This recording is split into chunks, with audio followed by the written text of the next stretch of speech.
I've spoken about in previous interviews about the history of mankind regarding the gravitation manifestation of Earth. On that topic, specific gravitation, I will be going in more specifically and answering many questions that are probably being asked. But for now, let's go to UFOs, which is part of the gravitation placement I described in previous history of mankind interviews. So what happened was UFOs were interdimensional, okay? Yet they did hover or place themselves on Earth when they wanted to come and either check up, or it was mostly the Anunnaki, and then the Sumerians were also here, the Syrians, and the serpents, many actually came and, checked up on Earth in their spaceships, UFOs. But they were only able to maintain their UFOs or their spaceships for a limited amount of time, because what would happen is that their spaceships,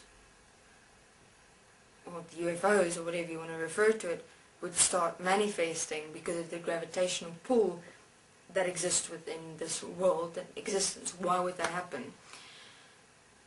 Remember that there's no open spaces in this world. When you're standing next to a human being, there's that space between you. That's not an empty space. That is actually that which exists in between everything, which consists actually of manifested expressions of this universe, be it molecules, little atoms, air, you know what air consists of. So when the spaceships actually come here into our existence on Earth, they use, hear me out, they use that which exists in this existence here on Earth, the spaces in between, to be able to manifest their spaceship to land here. Okay, but what do I mean by manifest? Not manifest as in indefinitely, manifest for a moment, just a moment. Just for a moment, and then they're able to move out again interdimensionally. But if they stay too long, their ships actually do manifest completely, and they don't have interdimensional access anymore. So, in terms of UFOs, they do exist, okay? But now governments, etc., have about, I think about 1,500 of them, around about there, maybe more, maybe less, around about there, that they have discovered on Earth, and that was because specific beings remained here too long. It was in the beginning, remember this, they didn't realize it until later, and those spaceships had to be left here because they couldn't move out interdimensionally. But it's interesting though, the beings themselves didn't manifest, just the spaceships. To that I'll get later. Now, because the spaceships were also made of materials of this Earth plane and of planets in the solar system or in existence, because it was made of that, the spaceships or the UFOs will manifest together with the planets and the existence in the solar system, etc., because it is of this, when it is within the atmosphere of the solar system or Earth or whatever, because it's connecting to and forming relationships. And when that relationships connect between what the spaceship consists of, or the UFO, and what the Earth's atmosphere consists of, it starts gravitational pulling, and this spaceship or the UFO actually starts manifesting. So, but in terms of the UFOs flying around today, those are government creations.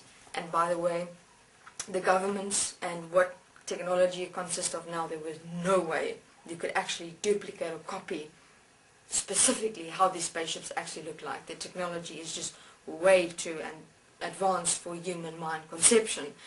So they played around with a bit of ideas, and they manifested these spaceships according to the most simplest form of expression.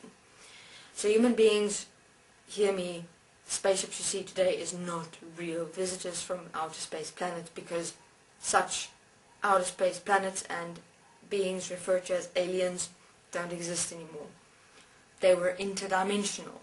They weren't manifested. Hear me.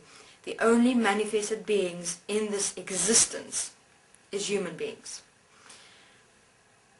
All spaceships were also interdimensionally, except that, in the beginning when they started moving within and throughout Earth, they realized, oh my God, our spaceships are manifesting, we can't allow this.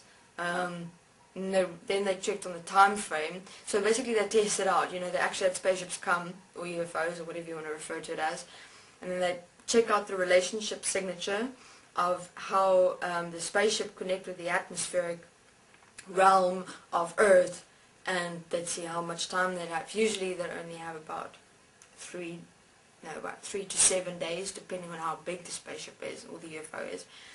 Usually 3 months. They were huge ones. Huge, it's beautiful stuff, I must say, but,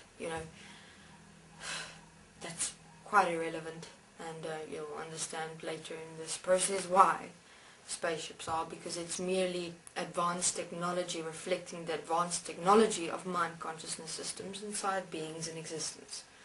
That is not creation at all. No. That is the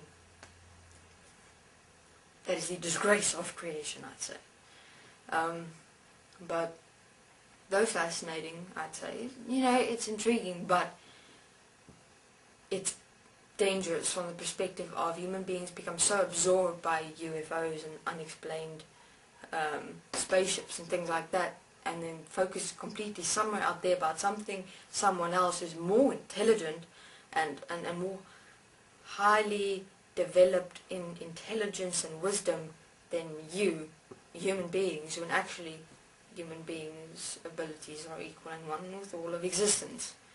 But I'm not reflecting it to UFOs or spaceships. So, spaceships did manifest here on Earth, and the governments have them, and they basically built spaceships to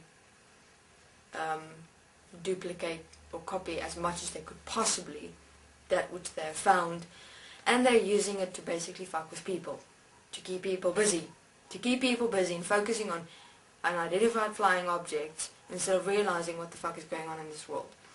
So I say the governments have got a very, very extensive in their ability to divert attention.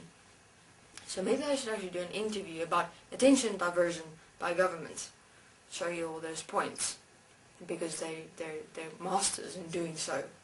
I mean, how many people are trying to figure out and find out about UFOs and things like that when they were actually government designed, and the governments have the real ones that they can't actually completely copy and duplicate.